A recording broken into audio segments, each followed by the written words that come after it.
begin by just telling you a little bit about how I became involved in human rights. First of all, I'm the seventh of 11 children, and I have 7 brothers. And when you have 7 brothers, you get a keen sense of the importance of human rights at a very young age. When my youngest, or my earliest memories are of when my father, Robert Kennedy, was the Attorney General, was like the Minister of Justice in the United States, and it was at the height of the Civil Rights Movement. And my uncle, of course, President Kennedy, was the president at the time. And my father used to bring a lot of civil rights defenders to our house, and he didn't really separate his work life from his home life. So we spent a lot of time as children at the Justice Department, and my mother would pile 6 or 7 children into the back of her car, and a couple of dogs and a football, and bring us down to the Justice Department. And we would love to see my father, and then we always loved especially to go underneath the tunnel to the FBI building and watch the sharpshooters at practice. And one day we were over at the FBI building watching the sharpshooters, and at the time the head of the FBI was called J. Edgar Hoover. Who here has heard of J. Edgar Hoover? Okay, a few of you. J. Edgar Hoover was the head of the FBI, which was our sort of secret police, for lack of a better word, and he was treacherous because he would spy on our political leaders, and then he would use his tape recordings to go and threaten them and threaten their careers, and he did all sorts of, he was a menace in our society in many, many ways. And so my father did not like him very much at all, and he did not like my father either. So they were in a major battle at all times. And anyway, down in the bottom of the FBI building, there was a suggestion box. And so my mother one day took out her telltale red pen, and she wrote a suggestion, and she put it in the box. And then she gathered up all those children, and she brought us back to my father's office, which took her a little while. In the meantime, a very astute FBI agent went and took her suggestion out of that box and brought it up to J. Edgar Hoover, who was a man who was not known for his sense of humor or his love of children. And he then had that suggestion brought over to my father, so that when we returned to my father's office, my father was reading the suggestion. And the suggestion said, get a new director.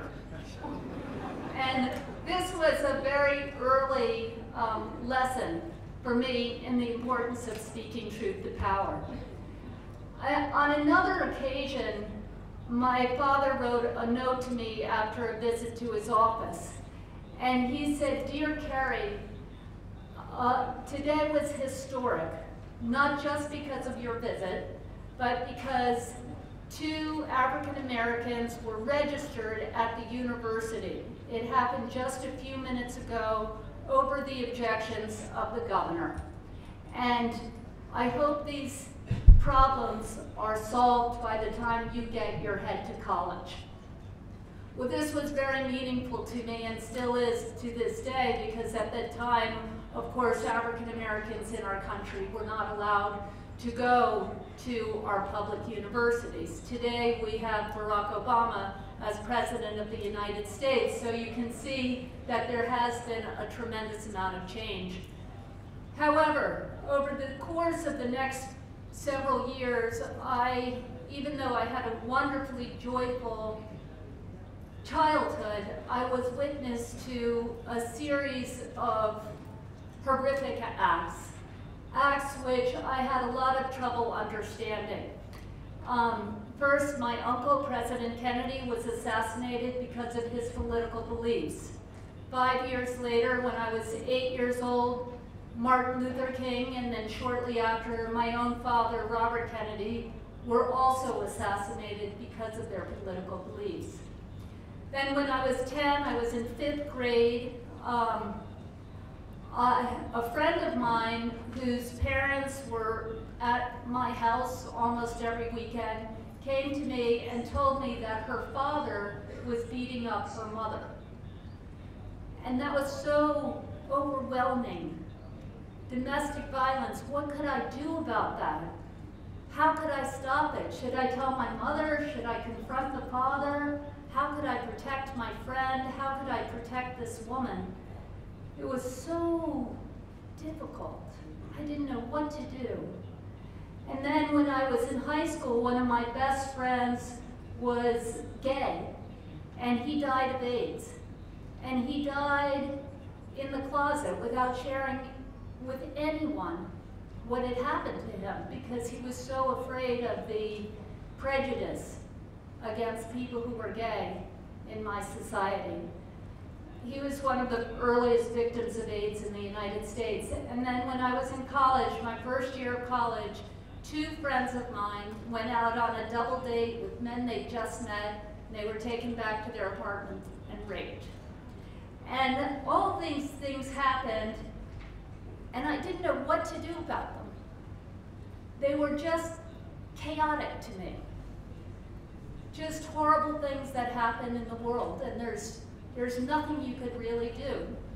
And then I spent a summer during my sophomore year at college at Amnesty International, and I was documenting abuses committed by US immigration officials against refugees from El Salvador.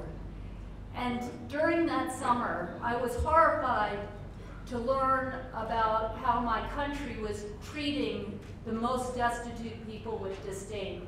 But I also learned that all of the horrible things that had happened in my life were violations of international law, and that there was a law out there that said this is wrong, and that there were people in my country and around the world, human rights defenders, who were organized and who were putting an end to these violations, and that I could join them.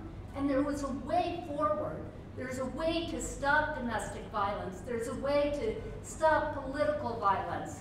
There's a way to talk about prejudice against somebody because of their sexual orientation.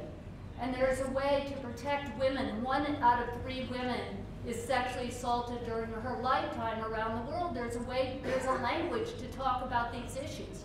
It was a complete revelation to me, and it was thrilling. And I started working with people around the world who were anti-apartheid activists in South Africa and democratic leaders in South Korea and in the Philippines and in other parts of the world who were creating change in their countries, and they were the bravest people on earth. They were facing imprisonment and torture and death for these basic human rights. And I was so inspired by them and so enormously relieved to find that there was some way to create change. And that's what Speak Truth to Power is about. That's what human rights education is about. It's letting people know that there's a way to create change, and that we all have a role to play in creating that change. And what's been amazing to me over the last 30 years is that if you look around at the major changes on human rights all around the world, it is indeed because of citizen activism. At that time, all of Latin America was under right-wing military dictatorships. Today, there's not one left standing. South Africa was under apartheid. Today, South Africa has had a series of freely elected governments elected by a majority of their people, and having this basic faith in the capacity of the human spirit to triumph even under the worst of circumstances. And one of the people I interviewed is called Marian Wright Edelman, and she was the first woman and the first African American to pass the bar in Mississippi and become a lawyer. in Mississippi, which is in the southern part of the United States at the height of the Civil Rights Movement. And she said, you know, I was blessed at a very young age to find a cause that to me was worth dying for. And that's made every day of my life worth living.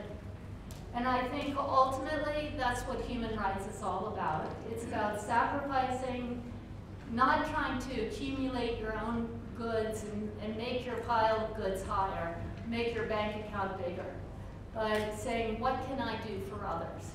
And how can I make our world more just and peaceful? And that's what ultimately makes life worth living. Thank you very much.